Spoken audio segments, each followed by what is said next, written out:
सामने जो ब्लैक खूबसूरती दिख रही है ये है हार्ले डेविडसन X440। बहुत सारी चीज़ें अनइवन है, बहुत सारी चीज़ें बेहतर है, थोड़ी बहुत आराम से समझते हैं। जैसे लेंथ 2168 है, इस लेंथ के साथ एक परफेक्शन गाड़ी पे तो लेंथ आती है, पर पीछे के भाग में ना थोड़ा सा डिफरेंस क्यों है वो मैं बताता हूँ। और KYB के जो सामने के फॉक्स दिए हुए हैं कितने बेहतर है उसको भी एक बार समझते हैं। सबसे पहले ना डिज़ाइन एलिमेंट से अगर शुरुआत करें तो ये टॉप मॉडल है जो लगभग मेरे सिटी में 3,24,000 के करीब जाती है। इसके अलावा एक मिडिल आता है, फिर निचले का वेरिएंट आता है। तो इन तीनों वेरिएंट में 20-20 हज़ार के फ़र्क है। इन तीनों में जो 20-20 हज़ार के फ़र्क है उसमें क्या डिफरेंस आएगा, जैसे ये जो मैट फिनिश कलर आप देख रहे हैं ये सिर्फ टॉप मॉडल में मिलेंगे। इसके अलावा अगर आप मिडिल वेरिएंट लेते हैं तो उसमें आपको एक अनोखे कलर भी कुछ मिल जाएंगे जो इससे थोड़े से बेहतर हैं। बट अगर आप सबसे निचला वेरिएंट लेते हैं तो ये वाले सामने भाग में थोड़े से डिफरेंस आते हैं। इस चीज़ के अलावा जैसे हार्ले डेविडसन X440 लिखा हुआ है तो पूरा मैट फिनिश तो रखा गया है, बट मेन डिफरेंस क्या है ना वो थोड़ा क्लोजली मैं आपको समझाने की कोशिश कर रहा हूँ। जैसे हार्ले डेविडसन है, सिंपल सी बात है, थोड़ा सिल्वरिश टच है। X440 ये ऑरेंज टच में, यही डिज़ाइन में पार्ट देखिएगा थोड़ा सा मेजर डिफरेंस में ये वाला जो भाग है ये ब्लैकिश भाग है और ये थोड़ा सा सिल्वरिश टच दिया हुआ है। वहीं सेम चीज़ यहाँ भी एप्लीकेबल है। अब जैसे सामने की तरफ मैं आऊँ तो इसका मेन प्रायोरिटी टर्म है हार्ले डेविडसन। ये आपको बीच का भाग जलता हुआ दिखेगा और ऊपर और नीचे का जो हेडलैम्प सेटअप है बहुत ही ज़्यादा फोकस और बेहतर है। गाड़ी को चालू करने के बाद मैं एक और चीज़ आपको नोटिस करवाता हूँ कि अगर आप इंडिकेटर नोटिस कर रहे होंगे तो सिंपल जैसे ना देते हुए सर्कुलर में है, पर एक डिफरेंस है, इसका जो बाहरी भाग देख रहे हैं इसमें हल्की सी लकीरें दिख रही होंगी, लाइन जिसके कारण इसका रिफ्लेक्शन थोड़ा सा बेहतर होता है, जैसे मैं ये लकीर की बात कर रहा हूँ।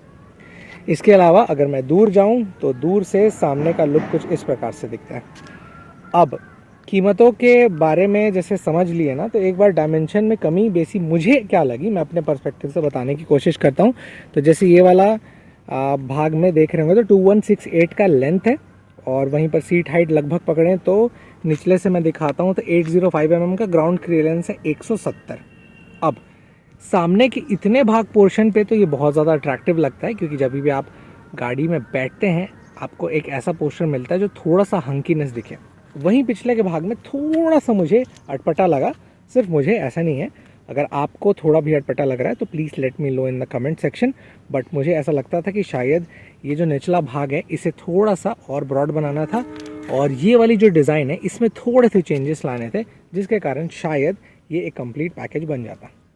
उसके अलावा अगर व्हील बेस देखेंगे ना तो दोनों व्हील के डिफरेंस में आपको 1418 mm का मिल जाता है।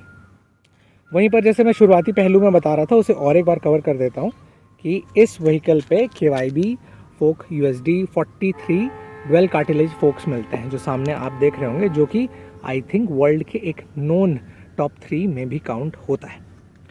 इसके अलावा डिज़ाइन तो थोड़ा समझ गए हैं, अब थोड़ा सा इंजन को भी समझ लेते हैं। तो अगर इसका डिस्प्लेसमेंट को मैं टैली करूं तो 440 सीसी का इसमें डिस्प्लेसमेंट प्रोवाइड कराया गया है, जो कि एक सफिशिएंट पावर निकालता है, जो आई थिंक बहुत सारे मामले में परफेक्शन आता है। अब सवाल ये उठता है कि क्या इसे हम लंबे राइड पे ले जा सकते हैं, क्योंकि बहुत ही ज़्यादा कंफर्टेबल है। तो कंफर्टेबिलिटी तो बहुत सटीक है क्योंकि सीट की कुशनिंग मोर देन सफिशिएंट है।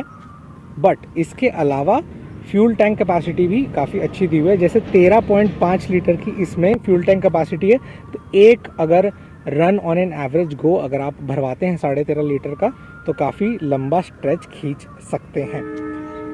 वेट लगभग 181 kg का है। और अगर थोड़ा सा मैं इसके ब्रोशर में टैली करूं तो उसमें लिखा हुआ था कि रनिंग ऑर्डर पे लगभग ये 190 किलो पड़ेगा। वो क्यों पड़ेगा वो कभी इसको जब मैं ड्राइव का रिव्यू बताता हूं तो वो पूरी तरीके से आपको बता दूंगा। तो ये हो गया था डिज़ाइन एलिमेंट का पार्ट। कुशनिंग मैंने आपको परफेक्शन बता दिया था। ये है पीछे का बैक लैम्प्स। और वहीं पर अब आते हैं कि एक राइडर पर्सपेक्टिव से ये गाड़ी कैसे लगेगी। तो सामने जैसे मैं गाड़ी बैठूँ तो छोटा सा राउंड डिस्प्ले है। ऑफ कोर्स ये थोड़ा सा एक अलग पैटर्न की गाड़ी है तो उसमें ऐसे ही प्रोवाइड कराए गए हैं। अगर डब्बे शेप में देते तो थोड़ा सा लुक में कमी लगता। कितने किलोमीटर में गाड़ी चल रही है, ओडो सेट है, कितने RPM का इन्फॉर्मेशन, फ्यूल का इंडिकेटर जैसे अभी जल रहा है तो वो इन्फॉर्मेशन, ABS के ऑप्शन, स्टैंड जैसे है वो चीज़ें इसमें बता देती है। लेफ्ट साइड में कुछ कंट्रोलिंग जो इधर दिया हुआ है, हॉर्न कुछ इसका ऐसा सुनाई देता है। और वहीं पर गाड़ी को अगर मैं न्यूट्रल लगा के इसके प्रॉपर क्रैंक से स्टार्ट करूं तो इसका एग्जॉस्ट कैसा है वो भी एक बार सुन लीजिएगा।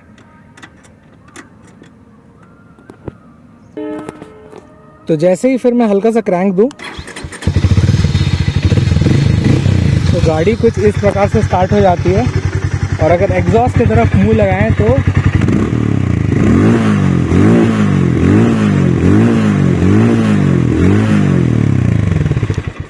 ये कुछ ऐसा सुनाई देता है। तो ये था एक quick detailing about this all new beautiful Harley Davidson, जो कि आई थिंक काफ़ी सस्ती पूरी बाइक होगी हार्ले डेविडसन सेगमेंट में। आपको ये कितना बेहतर लग रहा है, please let me know in the comment section.